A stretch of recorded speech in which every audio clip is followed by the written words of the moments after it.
2022 में उत्तर प्रदेश में विधानसभा के चुनाव होने वाला है, लेकिन अभी 8-9 महीने पहले से ही कांग्रेस और समाजवादी पार्टी मुसलमानों को वोट बैंक को अपने ओर साधने की रणनीति बनाने में जुट गए हैं और तमाम विवादित बयान भी देने से पीछे नहीं हट रहे हैं। इसी कड़ी में समाजवादी पार्टी के नेता एसटी हसन, कांग्रेस पार्टी के नेता नसीमुद्दीन सिद्दीकी ने कुछ ऐसा बोल गया जो इस समय अमर्यादित और विवादित भी है। नसीमुद्दीन सिद्दीकी ने अभी से मुसलमानों को कांग्रेस पार्टी के पक्ष में वोट डालने की अपील करते हुए सामने आए। वहीं एसटी हसन ने तो हद ही कर दी। एसटी हसन ने कोरोना महामारी को मुसलमानों को अत्याचार से जोड़ दिया। तो आज इसी मुद्दे पे बात करेंगे कि चुनाव तभी इतनी दूर है, लेकिन ये नेता अभी से मुस्लिम मुस्लिम चिल्लाना क्यों शुरू कर दिए।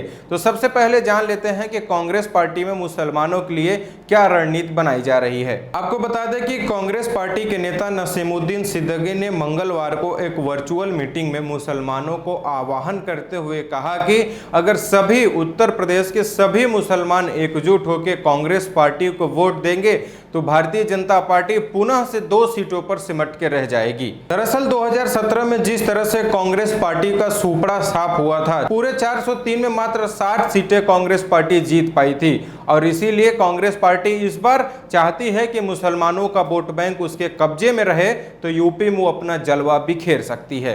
अल्पसंख्यक कांग्रेस पार्टी के प्रदेश अध्यक्ष शहनवाज आलम बताते हैं कि कांग्रेस पार्टी 2022 के चुनाव को मद्देनजर अभी से ही उलेमाओं से बातचीत करना और उनसे मीटिंग करना शुरू कर दी है।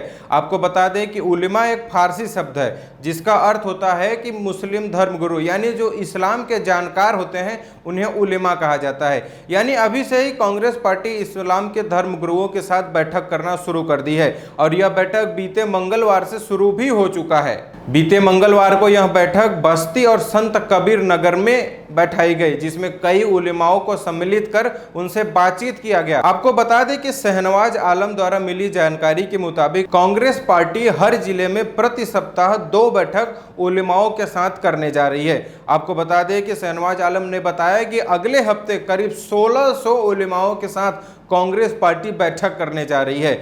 और क्या आपको लगता है कि ये जमीनी नेता सिर्फ उलेमाओं से बातचीत कर रहे हैं? तो ऐसा बिल्कुल भी नहीं है।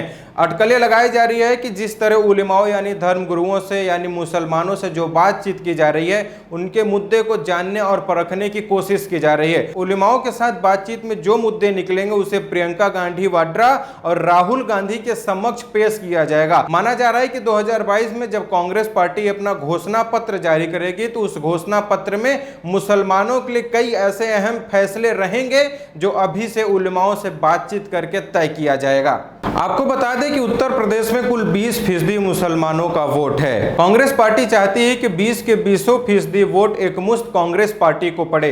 आपको बता दें कि 1989 यानी 1989 के बाद कांग्रेस पार्टी को मुसलमानों का वोट एकमुश्त नहीं पड़ा है और इसीलिए कांग्रेस पार्टी चाहती है कि मुसलमानों का वोट बैंक अब उसके कब्जे में ही आए। आपको बता दें कि अभी हाल ही में पश्चिम बंगाल में चुनाव हुआ है, जहां ममता बनर्जी के आह्वान पर सभी मुसलमानों ने ममता बनर्जी को एकजुट होकर वोट डाला और जिसके कारण ममता बनर्जी भारी बहुमत के साथ सरकार बनाने में संपन्न हुई।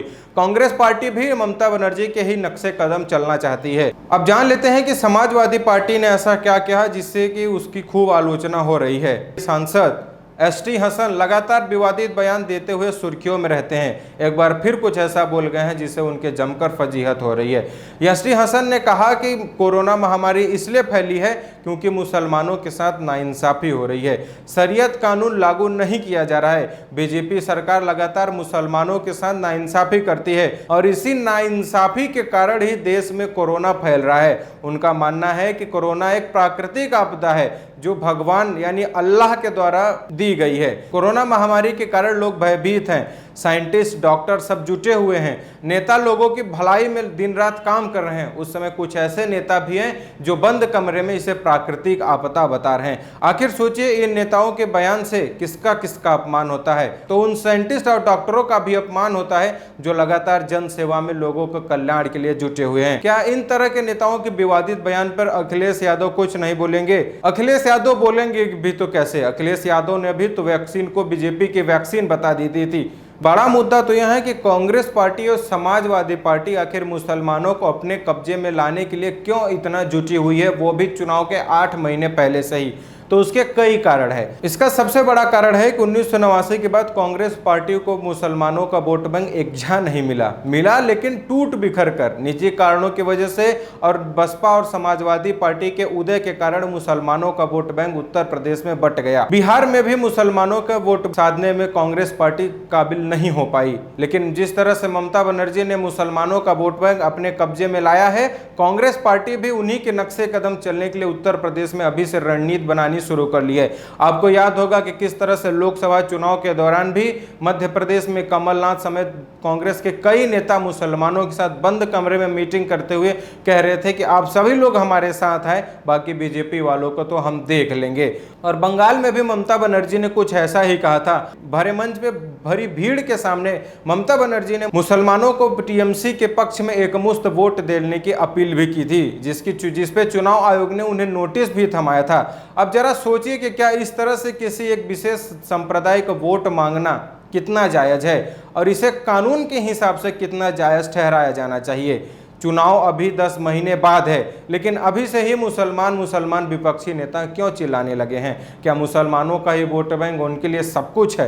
क्या जनता का सरोकार उनके लिए कोई मुद्दा नहीं है? केवल मुसलमानों का वोट पाने से और अपनी जीत हासिल कर लेना उनका सबसे बड़ा मकसद है। बाकी इस मुद्दे पर आप क्या सोचते हैं कमेंट बॉक्स में हमें जरूर बताएं। विपक्ष जिस तरह से मुसलमानों के वोट बैंक को अपने ओर खींचने में लगी हुई है, इसका सबसे बड़ा कारण आपके हिसाब से क्या हो सकता है, यह भी हमें कमेंट बॉक्स में जरूर बताएं। बाकी वीडियो देखने के लिए आपका बहुत शुक्रिया, धन्यवाद।